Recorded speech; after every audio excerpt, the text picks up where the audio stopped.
the moment you believe you've got it all right, you're in trouble. The most dangerous day in industrial history in Victoria was the 1st of September 1985. So Greg Tweedly, congratulations. Honorary affiliate of the Personal Injury Education Foundation. Magnificent recognition of the work that you have done, not only for the foundation, but for the industry as a whole.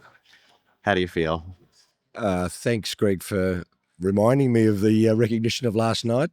Look, I'm moved by receiving it, but it's not the motivation when one does this work. You do it because you want to help out and make things better. And so, that drove me for many years. But to sit in front of the crowd of 700 or 800, Yes, and actually say thank you, be thanked, and say thank you back was just very moving. because I know you don't do it. I mean, I've known you for quite a few years now, and I know you don't do it for the accolades. No. Right? And you wouldn't have achieved as much as you have achieved if you did. Right? If self, if your motivation was self, and it's not, it's very selfless. And what I've observed has been over your career, the small amount that I've seen has been outstanding. But seriously, it must have been quite an emotional moment because, as you said, 700 people plus all the people who weren't there and the people that actually made this recognition possible. It must have really. Look, absolutely. I mean, for education, back in the 2006 when we created PIEF, is we were looking for something to attract and retain good people. And when you don't have a qualification that attracts people to start with you, you think, you're jumping over some pretty difficult hurdles to get started in our industry. We had turnovers of staff which are very high. And so we thought that by giving some recognition and education, that would be a good start. But it's a rocky road. I mean, you can have an idea. It doesn't just sort of click into action and away you go. So it is moving, and there have been so many people. And I think if you go back over the history of who've been directors of PIEF since 2006, you probably would have 60 people had been a director at one stage or another. Some have been there 2 or 3 times.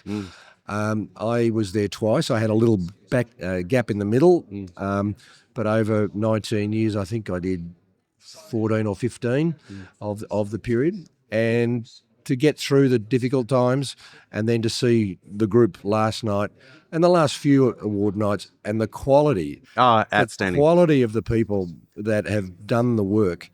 And this was the first year I wasn't a judge. I've been a judge for the awards over the last 5-6 years. And I believe there's over 200 people or teams put forward an application. I could never have dreamed of that in 2006. So to be part of that, to see that in itself was the great reward for me. And this time and this recognition, I imagine it would be a great time of reflection. Sure. And as we reflected last night over your career and what you've achieved, looking back, what 1, 2, 3 things would you say you're most proud of? Oh, that is an incredibly difficult question. I mean, my father, who left school at 14 and had a life of difficulty in raising a family, etc., and did a terrific job. His mantra is what has driven me of being, do your best, and if you know that you've done your best, at the end of the day, you'll get rewarded. And that's probably the way in which I've approached work. So to ask for 1 or 2 or 3 things, that I think is pretty difficult to work out one or 2 things. But being my speech last night, I made the comment about when I was asked to join the industry. I knew zero about the industry at that point in time. I came as a finance officer in enormous financial difficulties, and I was able to see that journey through to a much more robust scheme financially and, most importantly, delivering service to the injured people that we serve.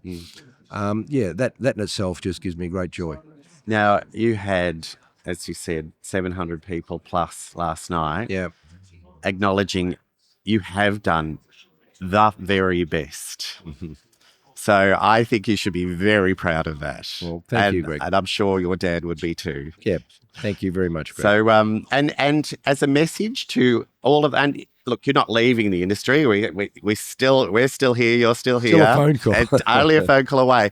But what's your message to those people who have taken over the reins, who are still participating, pouring all their energy in, because there's a lot of energy in this conference?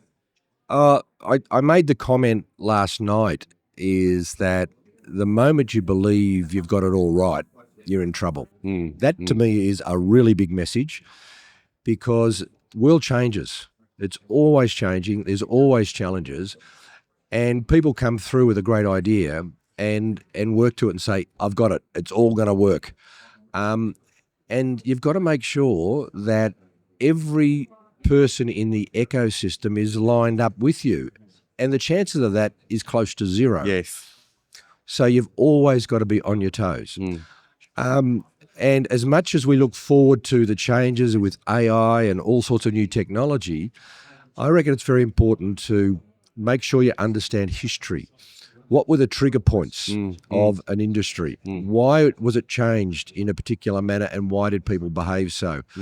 One of my favourite anecdotes was the most dangerous day in industrial history in Victoria was the 1st of September 1985. Right. That was before I was in the industry. And it just so happened, if you go back over all the claims history, there are more people who made a claim on that day than on any other day since. Yeah. And you sit back and say, that's strange. It was the first day of work care. Yes. And what makes it even more galling, it was a Sunday. And so what happened is that all of the gradual onset injuries of the pre-1985 all of a sudden had an injury date of the 1st of September 1985. Now, the motivation for the players to do that, I understand.